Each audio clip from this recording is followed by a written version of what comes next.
காலையில் எழுந்திரிச்சு வரும்போதே கிச்சன் நல்லா நீட்டாக பளபளன்னு இருந்தது. அதுக்கு ரீசன் என்னென்னு பார்த்தீங்கன்னா, நைட்டே உட்காந்து நல்லா தேய்ச்சி க்ளீன் பண்ணி வச்சுட்டு தான் வந்திருந்தேன்.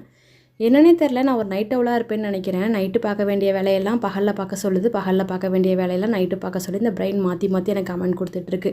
இங்கே நான் மட்டும்தான் இப்படி இருக்கேனா, இல்லை இங்கே நிறைய பேர் இப்படி இருக்கீங்களா அப்படிங்கிறது எனக்கு தெரியல. அப்படி யாராச்சும் இருந்தீங்கன்னா மறக்காமல் கமெண்ட் பண்ணிவிட்டு போங்க.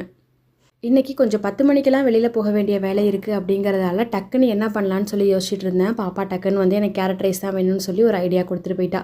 தயிர் சாதத்துக்கு அப்புறமா ரொம்ப ஈஸியான ரெசிபி அப்படின்னா அந்த கேரட் ரைஸ் தான். கேரட் மட்டும் துருவிட்டால் போதும், டக்குன்னு இதை தாளித்து சாதத்தை மட்டும் போட்டு கிளறிடலாம். இதுக்கு காரத்துக்கு மிளகுத்தூளும் லாஸ்ட்டாக இறக்கும்போது 1 ஸ்பூன் நெய் விட்டு இறக்கணும் அப்படின்னா அவ்வளோ டேஸ்ட்டாக இருக்கும். கண்டிப்பாக ட்ரை பண்ணி பாருங்கள், பசங்களுக்கு இது ரொம்பவே பிடிக்கும். லன்ச் எல்லாம் ரெடி பண்ணிவிட்டு காலையில் பிரேக்ஃபாஸ்ட்டுக்கு தோசை ஊற்றி கொடுத்துட்டு லஞ்சும் பேக் பண்ணி பசங்களை ஸ்கூலுக்கு அனுப்பிச்சிட்டு நானும் கிளம்பிட்டேன். அவ்வளோதான். இனி நாளைக்கு ஒரு ஷார்ட்ஸில் பார்க்கலாம். பாய்.